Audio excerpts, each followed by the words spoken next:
Right hand बनेंगे तो righteous बन जाएंगे, है ना। तो पहले हम समझेंगे राइट हैंड, लेकिन राइट हैंड कैसे बने से पहले ये समझना है कि हमें हैंड बनना है बाबा का। ये नई बात है। भक्ति में तो सिर्फ हाथ जोड़ते थे। भगवान की भुजाएं बनेंगे ऐसा कभी सोचते थे? किसी ने सोचा था कि हम भगवान की भुजाएं बनेंगे या खुदाई खिदमतगार बनेंगे? तो ऐसा कभी सोचा नहीं था। भक्ति में संबंध ही अलग था।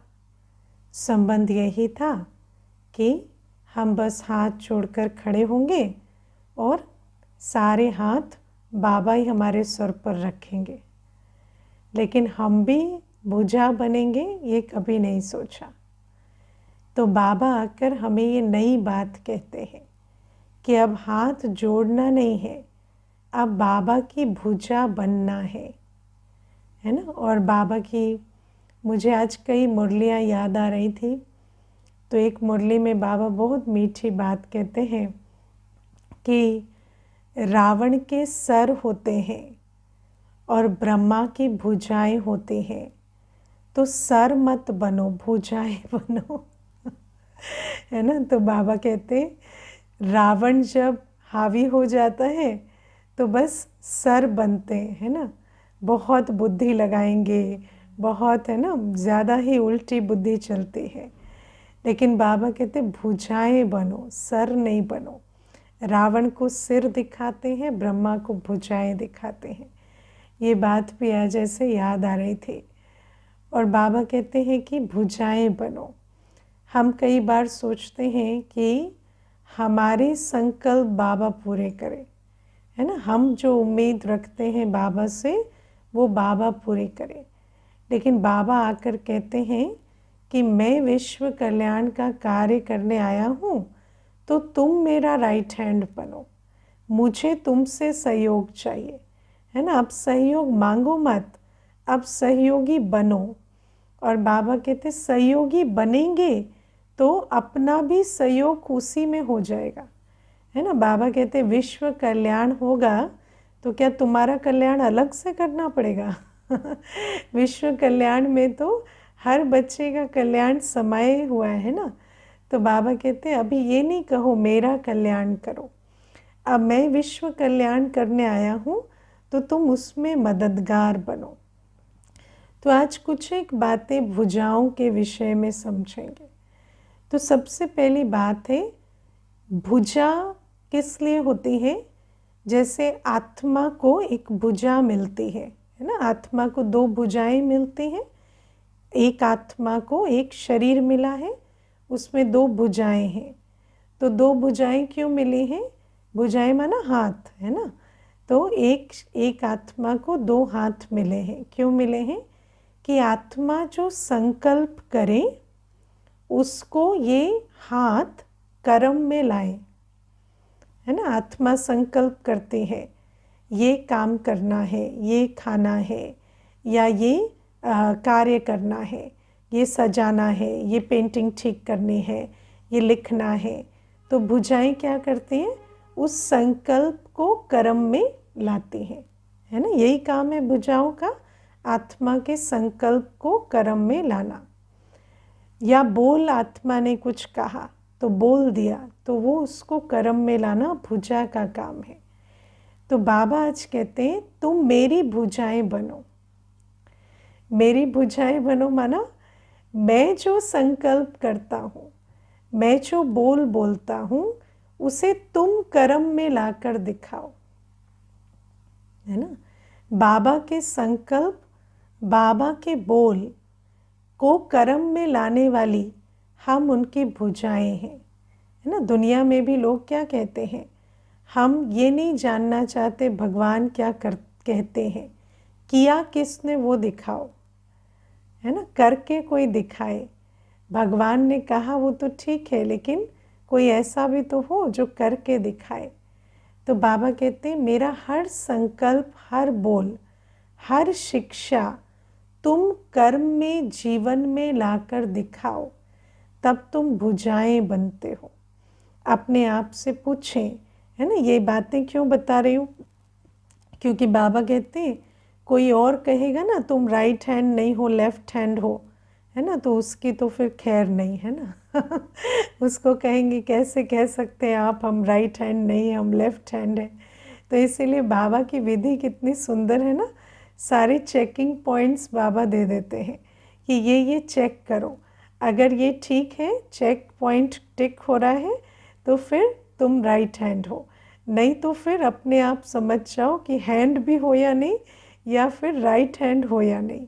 तो ये बाबा खुद चेकिंग के लिए हमें पॉइंट्स देते हैं। तो पहली बात कि ईश्वरीय संकल्प, ईश्वरीय बोल का हम प्रैक्टिकल जीवन में स्वरूप बने हैं। बाबा जो ज्ञान देते हैं, बाबा जो डायरेक्शन देते हैं, वो हमारे जीवन में दिखाई देते हैं। क्योंकि जब हम कोई बोल सुनते हैं, जैसे बाबा कहते हैं गंभीरता होनी चाहिए, है ना, या बाबा कहते हैं आज जैसे बाबा ने कहा कि दूसरों को कंट्रोल नहीं करना है, स्वराज अधिकारी बनना है। तो ये बात हम किसी को बिठाकर सुना तो देते हैं, लेकिन क्या हमारे जीवन में ये प्रत्यक्ष प्रमाण दिखाई देता है कि हम दूसरे को कंट्रोल ना कर, है ना, हम अपने जीवन में स्वराज अधिकारी बनकर चलते हैं। हम अपने संकल्पों और फीलिंग्स को कंट्रोल करते हैं, ना कि दूसरे को, क्योंकि वैसे भी दूसरे को आप ऐसे कंट्रोल नहीं कर सकते। लेकिन क्या हम प्रैक्टिकली करते हैं या कहते हैं ये, लेकिन जब बारी आती है तो वही पावर प्ले करते हैं, है ना। देखो मैं आपको एक छोटी सी बात बताती हूँ। कई बार व्यक्ति कहेगा कि बाबा ने कहा है ना अपने आप को स्वराज अधिकारी बनाना है और दूसरे को कंट्रोल नहीं करना है। लेकिन ये ज्ञान किस समय पर बता रहे हैं? जब सामने वाला आपसे ऊंची अथॉरिटी में है ना, जब सामने वाला आपसे ऊंची अथॉरिटी में है, आप पोजीशन में कम हैं, तब आप कहते हैं कि मैं उसको कंट्रोल नहीं कर रहा, मैं अपनी फीलिंग्स को कंट्रोल कर रहा हूँ। तो ऑब्वियसली और क्या करेंगे आप? आपके पास और कोई चॉइस है क्या? अभी जाके पावरफुल से टकराएंगे तो क्या होगा? आप ही चूर चूर होंगे। तो इसमें तो कोई बड़ाई नहीं है। लेकिन अगर आप पावरफुल पोजीशन में हैं, जहाँ आप सत्ता में हैं, वहाँ आप, है ना, पावर को मिसयूज़ नहीं करते और आप अपनी स्वराज अधिकारी बनकर चलते हैं, क्योंकि आपके पास पावर है, आप उसका मिसयूज़ कर सकते हैं, लेकिन आप नहीं करते और आप स्वराज अधिकारी बनकर चलते हैं, तो उसको कहेंगे हाँ ये बाबा की शिक्षाओं का स्वरूप बने हैं, है ना। तो जहाँ हम पावरफुल पोजीशन में, हर आत्मा अपने इंडिविजुअल कॉन्टेक्स्ट में कहीं पावरफुल होती है, कहीं वीक होती है, माना पोजीशन वाइज, है ना, आत्मा की स्थिति वाइज नहीं, पोजीशन वाइज। कहीं आप वीक पोजीशन में हैं, कहीं आप पावरफुल पोजीशन में हैं, है ना। जैसे अभी एक घर के संदर्भ में, बच्चों के संदर्भ में आप पावरफुल पोजीशन में हैं, सास ससुर के संदर्भ में या माता पिता के संदर्भ में या वैसे बॉस के संदर्भ में, ऑफिस में आप वीक पोजीशन में हैं। तो सिर्फ ये नहीं कहना कि वहाँ हम स्वराज अधिकारी बनकर चलते और बच्चों के टाइम पे भट छट से 2 थप्पड़ लगा दिए है ना, दो थप्पड़ लगा दिए, इसने ऐसे क्यों कहा, ऐसे क्यों किया। तो उसमें क्या है, फिर यही समझा जाएगा कि हम श्रीमद् प्रमाण चलते नहीं हैं। तो क्या हम सचमुच स्वराज अधिकारी बन गुणों शक्तियों के आधार से, स्नेह सम्मान के आधार से सबको चलाते हैं, या हम जहाँ पर हमारी पोजीशन वीक है वहाँ तो हम स्नेह सम्मान की बातें करते हैं, और जहाँ हमारी पोजीशन पावरफुल है वहाँ हम पूरा पावर प्ले करते हैं, है ना। जिसको दुनिया में भी कहते हैं power corrupts and absolute power corrupts absolutely, है ना। किसी को भी एब्सोल्यूट पावर मिल जाए तो जैसे तानाशाह बन जाता है, तो बाबा कहते हैं इन बातों को हमें चेक करना है कि सच में बाबा जो मुरलियों में हमें डायरेक्शन दे रहे हैं, क्या हम भुजा बनकर उन्हें जीवन में उतार रहे हैं या भुजा जो है वो अपना काम नहीं कर रही। अगर हम बाबा के संकल्प, बाबा के बोल का जीवन में प्रैक्टिकल स्वरूप बने हैं तो इसका मतलब है कि हम हैंड बने हैं, है ना।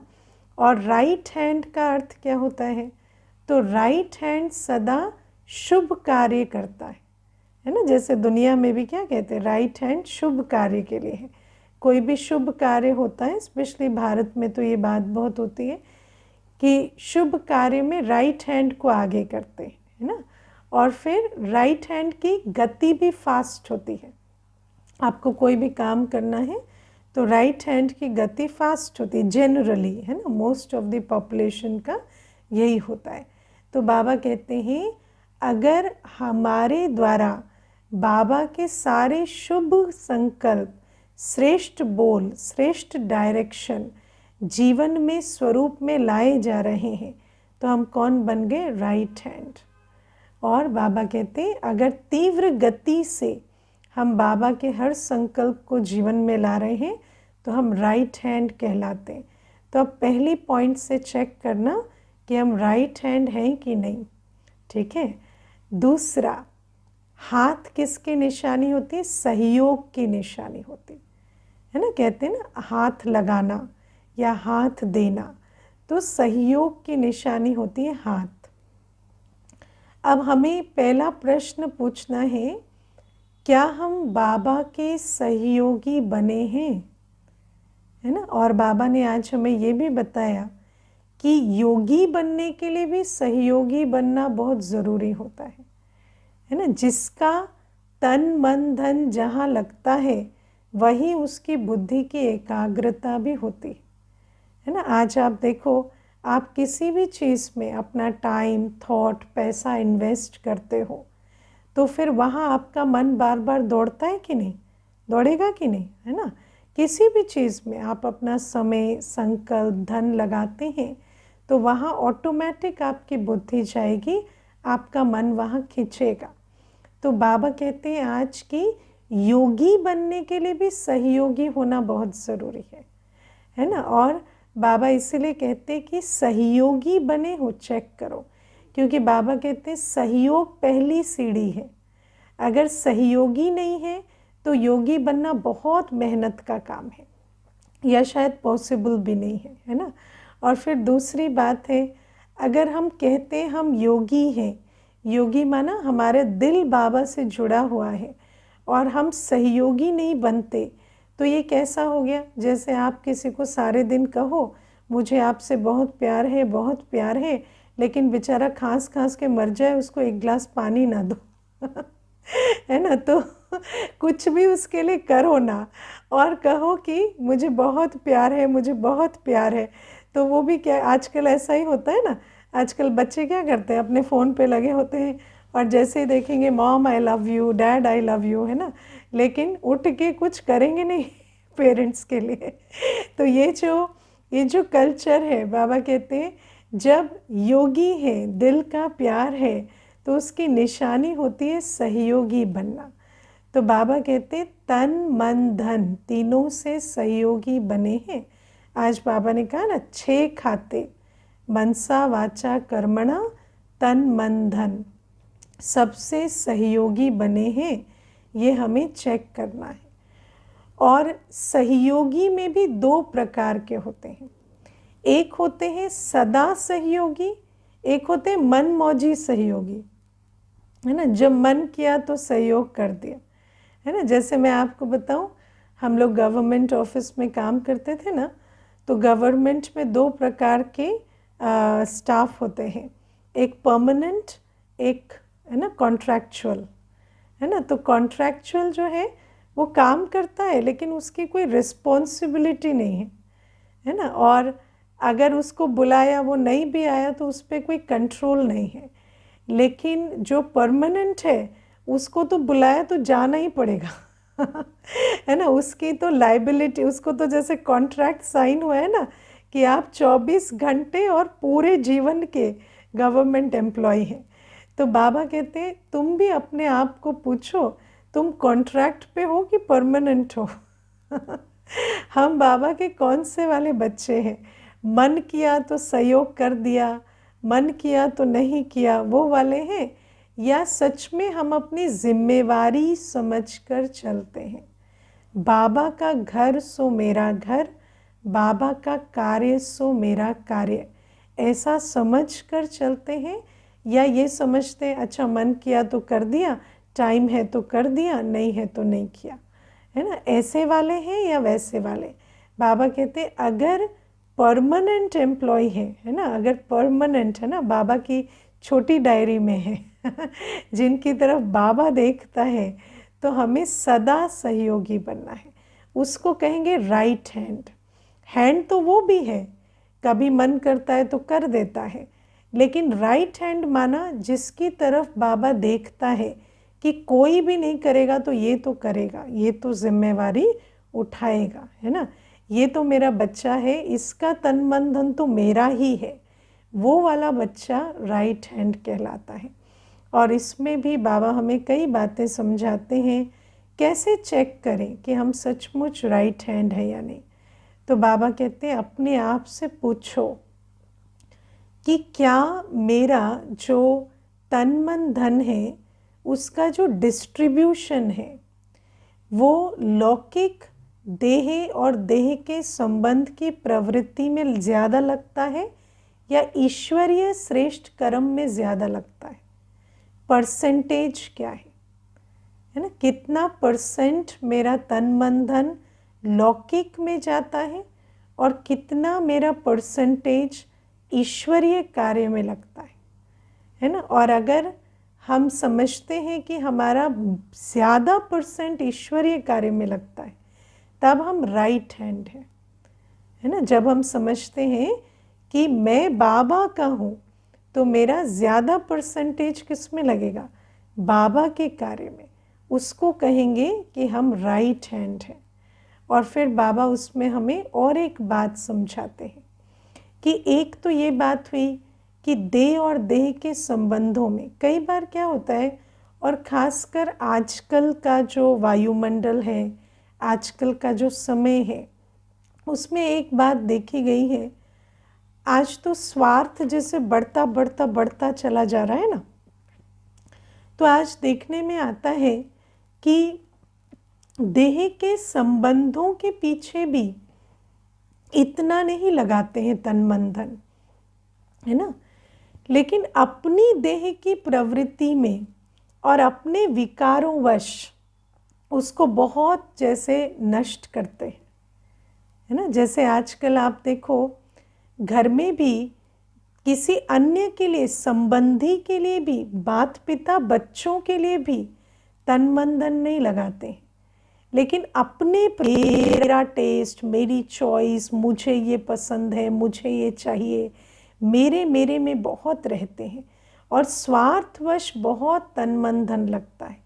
अपने इंद्रियों का सुख, अपना खाना पीना, अपना घूमना, अपना पहनना ओढ़ना, है ना। आजकल तो मनुष्य को ऐसा हो गया है।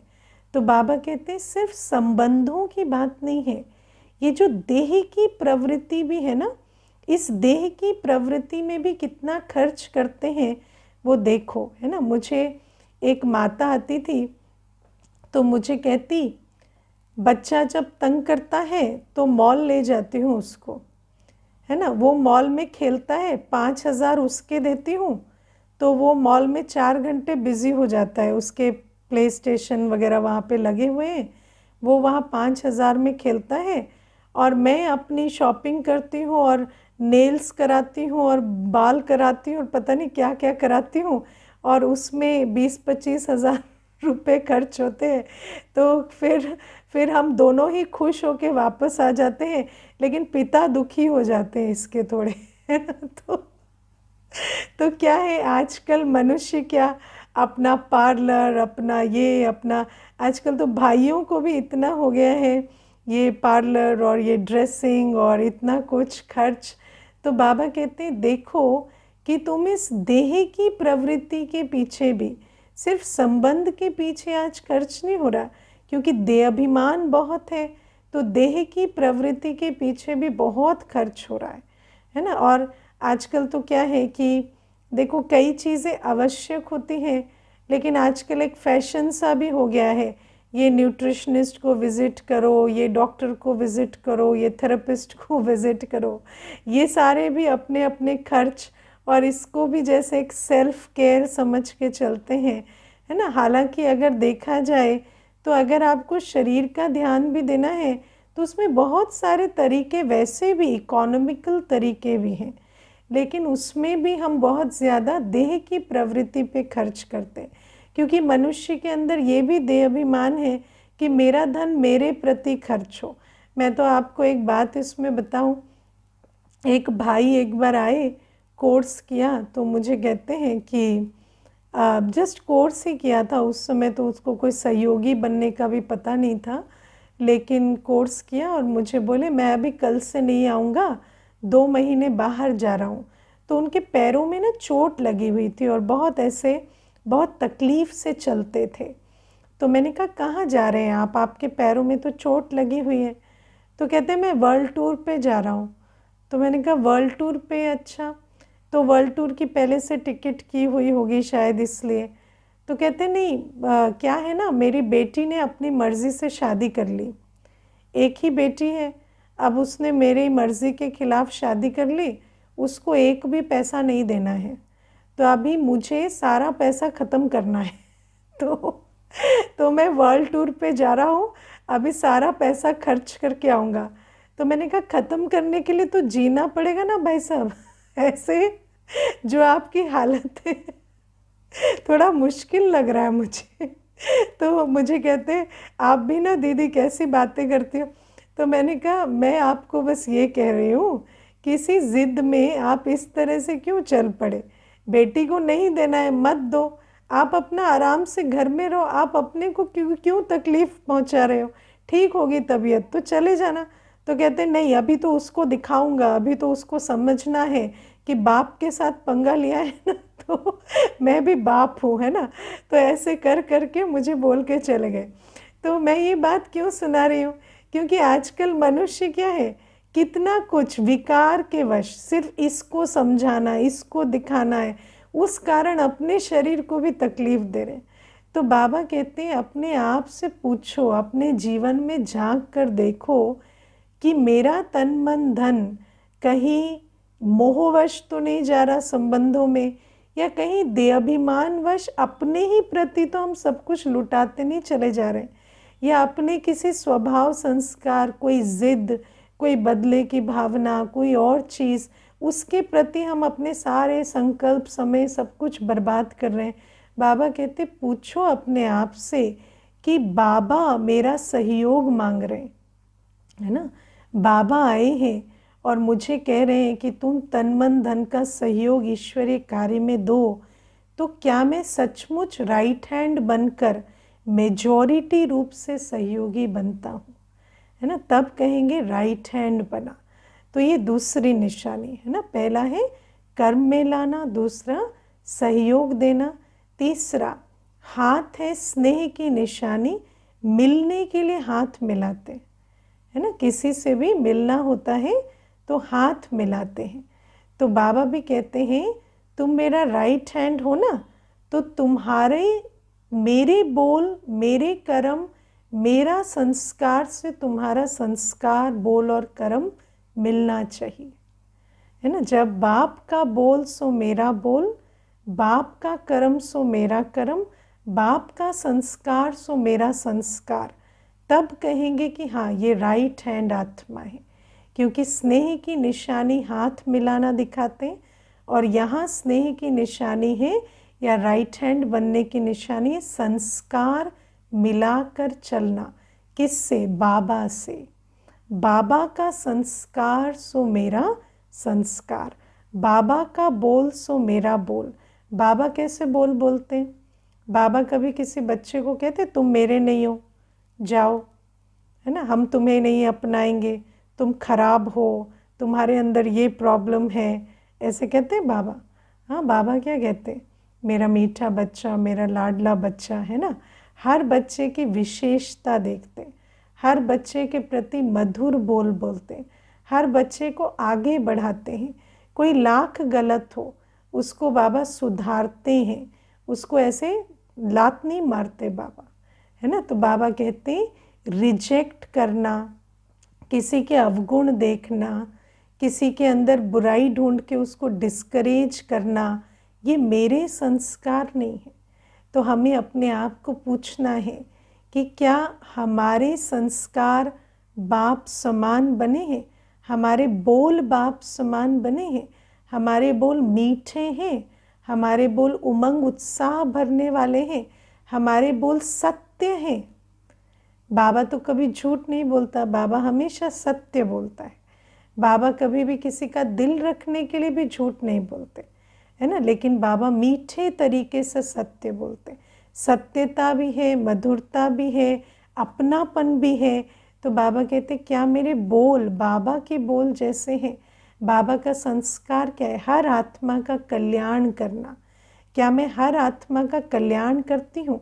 कल्याण कौन कर सकता है? कल्याण करने के लिए बहुत क्या चाहिए? स्वमान चाहिए। किसी का भी कल्याण करने के लिए बहुत स्वमान चाहिए, है ना। क्योंकि जहाँ इनसिक्योरिटी होती है वहाँ कल्याण नहीं होता। देखो मैं आपको बहुत छोटी छोटी बातें बताती हूँ। मैंने लौकिक व्यवहार में माता पिता और बच्चों में भी ईगो आते देखा है ना। मैंने देखा है कि मानो माता पिता जैसे बिजनेस चल रहा है, अब माता पिता एक तरीके से बिजनेस संभाल रहे हैं, बेटा आता है कहता है ऐसे नहीं ऐसे करना है, तो उसमें भी पिता की ईगो हर्ट होते मैंने देखा है। और फिर वो क्या करते, तुम ही संभालो, मुझे नहीं करना, तुम बड़े हो गए हो, तुम ऐसे हो। तो वहाँ पर वो बेटे से बात करना भी बंद कर देते हैं।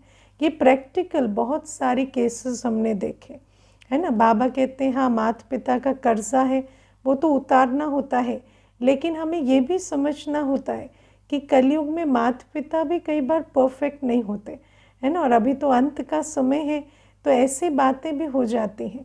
तो बाबा हमें कहते हैं, ये प्रैक्टिकल जो मैंने देखा वो आपको बताती हूँ।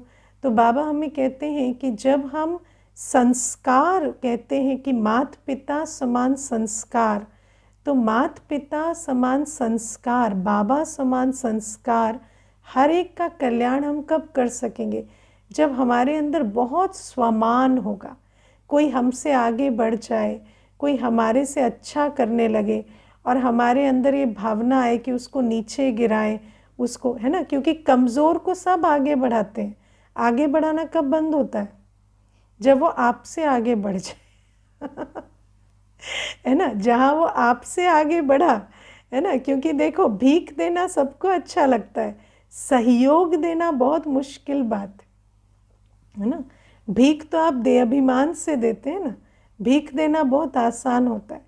निर्बल को, गरीब को ऊपर उठाना बहुत आसान होता है, लेकिन जो समर्थ है उसको सहयोग देना ये बहुत बड़ी दिल चाहिए इसके लिए। क्योंकि जैसे ही वो आपसे आगे बढ़ने लगेगा आपको इनसिक्योरिटी होने लगेगी, आप फिर वहाँ पर उसको पीछे खींचना शुरू कर देंगे। तो बाबा कहते इसीलिए राइट हैंड बच्चे बाप समान संस्कार वाले होते हैं। बाप समान संस्कार, बाबा ने बच्चों को अपने से भी आगे रखा। बाबा की विशेषता क्या थी? शिव बाबा की भी, ब्रह्मा बाबा की भी। ब्रह्मा बाबा के अंदर भी सबसे बड़ी विशेषता क्या थी, जिसके कारण आज भी बाबा कहता है फॉलो फादर। क्यों कहता है? क्योंकि ब्रह्मा बाबा के अंदर शक्ति थी कि वो बच्चों को अपने से भी आगे बढ़ाते थे। ब्रह्मा बाबा अपने से भी ज़्यादा मान मम्मा का रखते थे, है ना। मम्मा को बाबा जितना आगे बढ़ाते, या दादियों को भी, जब बाबा ने अपने से आगे बच्चों को बढ़ाया, इतनी बड़ी ताकत और मनुष्य में नहीं होती। तो राइट हैंड आत्मा माना जो अपने से भी आगे बढ़ा सके, है ना। बाप समान आत्मा माना जो अपने से ज़्यादा किसी और को आगे बढ़ा सके। इसका मतलब ये नहीं है कि आप पीछे हटो, है ना। खुद पीछे हट के किसी को आगे नहीं बढ़ाते, आप अपना करो, लेकिन दूसरे को कभी पीछे नहीं खींचो। दूसरे के लिए कभी शुभ भावना के अलावा या उमंग उत्साह भरने के अलावा कुछ ना हो। और अगर इस प्रकार से आगे बढ़ाते हैं तो बाबा कहते हैं ये मेरे राइट हैंड बच्चे हैं, ये ईश्वरीय कार्य कर रहे हैं, है ना। क्योंकि दुनिया में क्या होता है, सबको आगे बढ़ाने के बाद जब स्वमान में कमी है, इनसिक्योरिटी आती है, तो उनको फिर पीछे खींचना शुरू हो जाता है। और यूजुअली जो आगे बढ़ाते हैं वही बाद में पीछे भी खींचते हैं, है ना। क्यों? क्योंकि वहाँ पर इनसिक्योरिटी का खेल शुरू हो जाता है। तो बाबा कहते इन बातों को हमें ध्यान रखना होता है। और फिर चौथी बात बाबा कहते हैं भुजा है शक्ति की निशानी, है ना, शक्ति की निशानी। तो बाबा कहते हैं मेरी राइट हैंड भुजाएं कौन है? जिनका हर संकल्प, उनके बोल, उनकी वृत्ति, उनकी दृष्टि सदा शक्तिशाली है। शक्तिशाली माना अचल अडोल, किसी भी परिस्थिति में हमारा श्रेष्ठ संकल्प बदल के कमज़ोर संकल्प ना बन जाए, हमारी दृष्टि आत्मिक के सिवाय कुछ ना बन जाए, हमारी वृत्ति जो है वो परिवर्तन ना हो जाए, हमारी वृत्ति शुभ शुद्ध रहे। क्योंकि दृष्टि से सृष्टि बनती है, संकल्प से सृष्टि बनती है, और वृत्ति से वायुमंडल बनता है। तो बाबा कहते जो मेरे बच्चे इन वृत्ति, दृष्टि और संकल्प की शक्ति से विश्व परिवर्तन करते हैं, है ना। क्योंकि स्थूल रूप से भी सहयोग देना एक बात होती है, लेकिन बाबा कहते जो सदा शक्तिशाली वृत्ति, दृष्टि और संकल्प रखते हैं वो तो जैसे मेरे राइट हैंड बच्चे हैं, इसीलिए शक्तियों को भुजाओं के रूप में दिखाते हैं। तो ये भी बाबा हमें समझाते हैं। तो आज समझा राइट हैंड कैसे बनना है।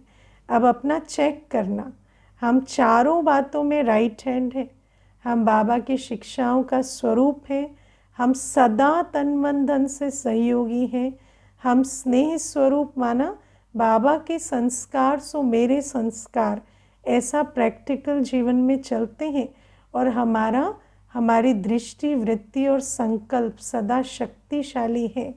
और अगर ये चारों बातें हैं तो हम राइट हैंड हैं, और जो राइट हैंड है वो राइटियस बन जाएंगे, क्योंकि बाबा कहते हैं वो सतयुग में अधिकारी बन जाएंगे। तो ये बाबा की मुरली।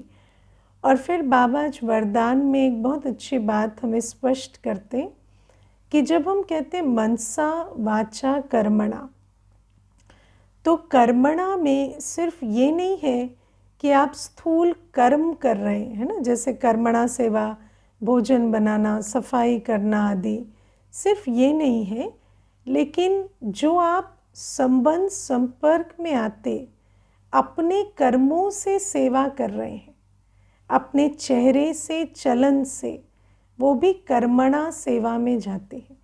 क्योंकि हर चीज़ कर्म है, आपके चेहरे की खुशी भी कर्म है, आपकी दृष्टि की रूहानियत भी कर्म है ना, आपकी बॉडी लैंग्वेज भी कर्म है, आप हर परिस्थिति में किस प्रकार से सहकर समाकर चलते हो वो भी कर्म है।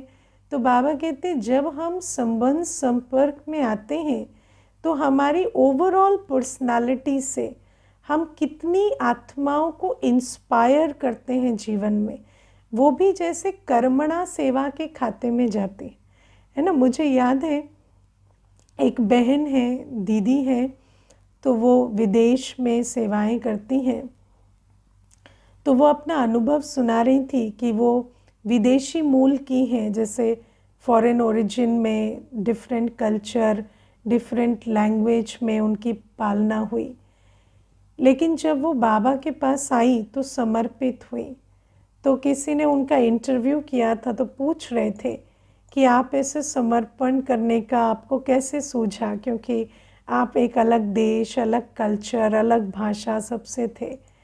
तो कहती कि मुझे ना मैंने कोर्स किया पास के सेंटर में, और फिर बाबा मिलन था और हम मधुबन आए, और जब हम मधुबन आए तो प्रकाशमणि दादी जी से मेरी मुलाकात हुई। फिर वो कहती कि प्रकाशमणि दादी जी बैठे थे, हम उनसे मिले, और फिर प्रकाशमणि दादी जी को कोई बात याद आई बाद में, और मैं उठकर चल पड़ी थी। तो दादी जी ने मुझे आवाज़ नहीं लगाई या किसी को बोला नहीं कि उनको बुला लाओ, दादी मेरे पीछे पीछे भागते हुए आई और दादी ने मुझे कहा, अच्छा सुनो, मैंने ना ये बात मैं भूल गई और ये बात करनी थी। तो मैं अपने मन में सोच रही हूँ, इतनी बड़ी चीफ ऑफ ब्रह्मा कुमारीज है ये किसी को भी कहकर मुझे बुलवा सकती थी, लेकिन देखो इनके अंदर कितना निरहंकारीपना है कि मैं भी तो फ्री हूँ, तो मैं उठकर चली जाती हूँ और मैं इससे बात कर लेती हूँ। तो दादी ने एक सेकंड नहीं लगाया ये सोचने में कि मैं जाके उठ के क्यों बात करूँ। तो वो जो मेरे पीछे पीछे चल कर आई और जैसे आकर मुझे रोक कर बात किया ना, उससे मुझे लगा मुझे ऐसा बनना है, मुझे इनके जैसा बनना है। और वो मेरा पहला बीज था उस समर्पण के संकल्प का।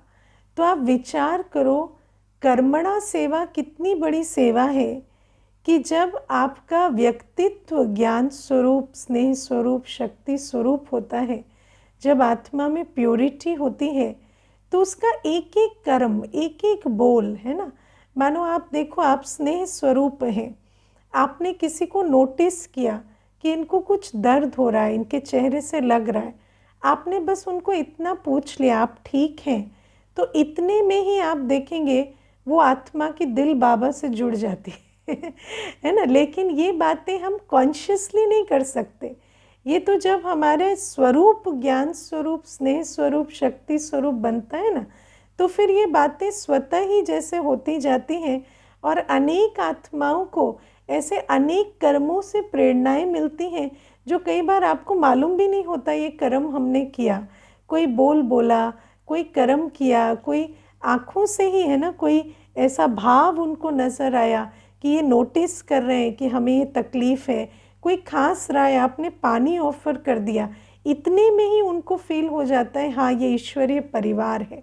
तो बाबा कहते हैं ये जो छोटे छोटे कर्म जो हम अपने स्वरूप से संबंध संपर्क में आते करते हैं ना, ये कर्म ही हमारे लिए जैसे कर्मणा सेवा का स्वरूप बन जाते। बाबा कहते कर्मणा में जो हम स्थूल सेवा करते हैं वो भी, और जो संबंध संपर्क में आते हैं तो वो खाता भी जो जमा होता है वो भी जमा के खाते में जाता। तो आज बाबा ने कहा 6 खाते फुल 100 मार्क्स के हैं, सबकी इक्वल परसेंटेज है, तन मन धन और मनसा वाचा कर्मणा। तो सारे के सारे खाते अपने चेक करने हैं कि मुझे फुल मार्क्स मिल रही है या नहीं। ओके, ओम शांति।